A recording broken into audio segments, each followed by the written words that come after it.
Throughout my life, I've endured a multitude of hurtful words. Some were aimed squarely at me. You're just a single woman, a disgrace. But none cut as deeply as the insult hurled at me by my own brother-in-law. I refused to let his venomous words slide without consequence. I am Amy Smith, 38 years old, unmarried yet fiercely independent and fully employed. You might wonder why I have a brother-in-law when I'm not even married. Well, that's because I'm engaged. My fiancé James is 6 years my junior. Our paths crossed through a mutual friend, and from the moment we met, sparks flew. My work life is incredibly demanding, often encroaching on my precious days off. Amidst this relentless hustle, I found solace in James. With him, I could finally unwind and savor moments of togetherness. James possesses skills I lack. He's a proficient cook, adept at sewing, and a diligent worker. When we decided to move in together, he seamlessly slipped into the role of caretaker, taking charge of household chores and even tending to my suits with care. I'm always apologizing, knowing how hectic your schedule is, I murmured, as I secured a reservation at a fancy restaurant for our upcoming day off. It had become customary for me to treat James to such dinners, a token of gratitude for his unwavering dedication. With the earnings from my own labor, I could afford to prioritize our time together, ensuring I clock out on time to match his bustling schedule. And while I might not possess his proficiency in housework, I take joy in contributing where I can. James frequently inquires about my family's plans for our impending gathering. Although we've already introduced our parents shortly after getting engaged, we're eager to host a dinner party where both families can mingle and bond. James has an older brother, while I have 2 younger siblings. Instead of waiting until the wedding, both sets of parents suggested an earlier rendezvous to foster familiarity among us all. Thus, we decided to unite both clans, parents and siblings alike. Unfortunately, my brother won't be able to make it due to work commitments, James lamented, his tone apologetic. I understand, James. Your brother's reputation as a skilled lawyer precedes him, I replied, offering reassurance. Although it's a pity we won't meet him this time, there's always the wedding for us to connect. Truth be told, I wasn't overly concerned. I believed it was crucial for the soon-to-be wed couple and their parents to forge bonds, even if some siblings couldn't join in. Sometimes my brother can be a bit unpredictable around new people, so I was worried about his behavior if he did show up. James confided, his demeanor tense with apprehension. However, on the day of the gathering, my brother-in-law was conspicuously absent, much to James' evident relief. Despite this absence, the party unfolded splendidly, with my own siblings in attendance, adding to the jovial atmosphere. Both sets of parents seemed to hit it off, and my siblings took a liking to James, easing my concerns. Reflecting on the event later, I couldn't help but feel it was a missed opportunity not to have met my brother-in-law. Yet, as time passed, I encountered him under different circumstances, only to find him displaying behavior that confirmed James's earlier concerns. In hindsight, I couldn't help but feel grateful that fate had spared me from a potentially unpleasant encounter at the dinner party. One day, my mother and I found ourselves at the university hospital. Concerned about her health, she had been referred to this renowned institution for a thorough evaluation following a visit to a local clinic near our family home. While her symptoms, including palpitations and dizziness, didn't initially raise alarm bells, I insisted on accompanying her to ensure her well-being, especially with our wedding looming on the horizon. Despite her youthful appearance in her mid-60s, the specter of potential serious illness loomed over my mother's health. Her decision to postpone marriage until her 40s had caused me considerable worry, but I felt a profound sense of indebtedness to her for raising my siblings so admirably.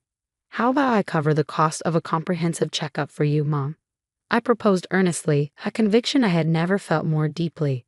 This is precisely why I work so hard, to be able to lend a hand in times like these when I can't afford to take time off from my family.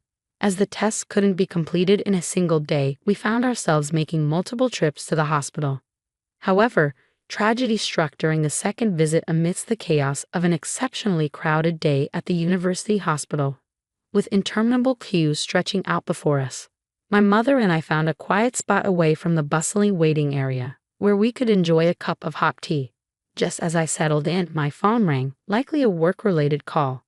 Leaving my tea with my mother, I excused myself to take the call in a more private location. As expected, it was indeed a work-related inquiry regarding whether I intended to change my surname upon joining the family register. After the call, I returned to my mother, only to find her visibly upset. What was all that shouting about in the hospital? I hope everything is all right with my mother, I thought anxiously. As soon as I realized that the commotion was directed at my mother, I hurried over to her side.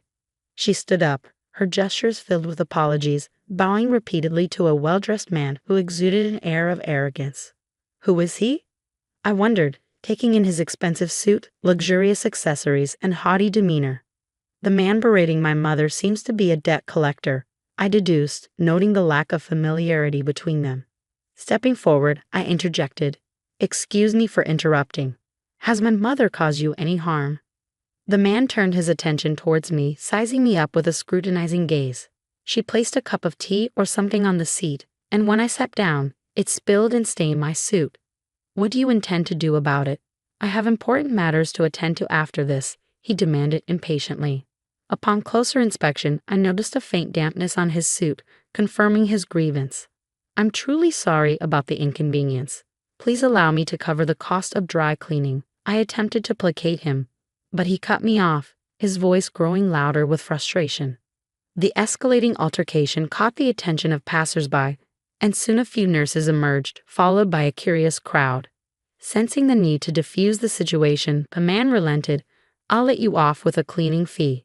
He then turned to me, seeking my contact information. "Could you provide me with your details so I can arrange for reimbursement?" he asked, adopting a more composed tone.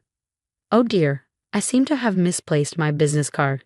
Usually, I'm more prepared for situations like this," remarked a passing security guard, offering his concern. Sensing tension, he inquired, "Is everything all right? Do you need assistance?" The man clicked his tongue disapprovingly before flinging his business card in my direction. "Make sure you give me a call," he demanded sternly. "There's no escaping this. I have close ties with this hospital, and they'll provide me with your details." Confusion and dismay washed over both my mother and me. Despite our apologies, the man's hostility persisted.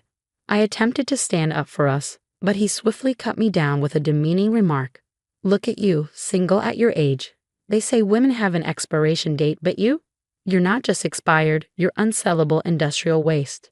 You're nothing but raw garbage, a single woman." His words dripped with disdain once more. As I braced myself to confront the insult hurled not just at me, but at my mother as well, the man suddenly bolted, evading the pursuing security guard. What an appalling display of rudeness. I'm seething. I seethed, my stomach roiling with disappointment at my inability to shield my mother from such disrespect. Acknowledging the concerned onlookers and security personnel with a light bow, I retrieved the business card that had been discarded at my feet.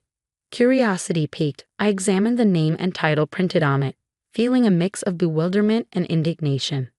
"So that's the root of this debacle," I muttered, resolving to cancel the checkup and return home, prioritizing my mother's emotional well-being. The memory of that man's venomous words fueled a simmering determination within me. I vowed to ensure he faced the consequences of his callous remarks against my mother and me. About a week later, I found myself at the courthouse. Unlike the scenarios often seen in American courtrooms, this wasn't about a suit-stained dispute.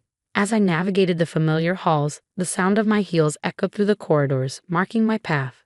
Spotting a familiar face approaching from the far end of the main hall, I pondered my response. What should I say to him? I mused, just as the question lingered in my mind. Our eyes met as he passed by.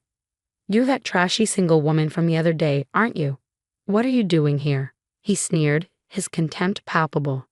It was unmistakably the same man who had verbally attacked my mother and me previously. Though my instinct urged me to retaliate sharply, I knew better. Deep within, there was a desire to combat injustice with a strong sense of righteousness, a resolve to eradicate evil with every fiber of my being. "Oh, my apologies for the other day. You must be Tom Dixon from the Honeywell Law Office," I acknowledged calmly, disregarding his initial hostility, as the memory of his discarded business card resurfaced in my mind. However, my attempt at reconciliation only seemed to provoke him further.